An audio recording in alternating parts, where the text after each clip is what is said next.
Grazie. Allora, ci manca una sola cosa da fare. In partita, qual è la difficoltà?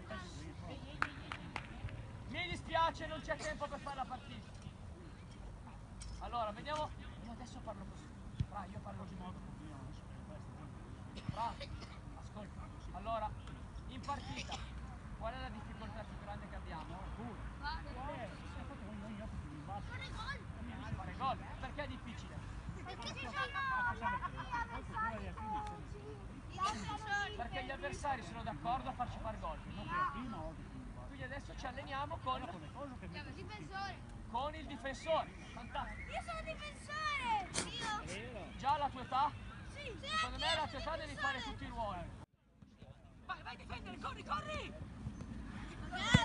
Grande gol! Come si? 3 secondi per andare in posizione. Vai. Tu in attacco con la palla. Si prenderà la palla. Abbiamo capito l'esercizio? Pronti? Via! Corri a difendere! Attenzione Matteo!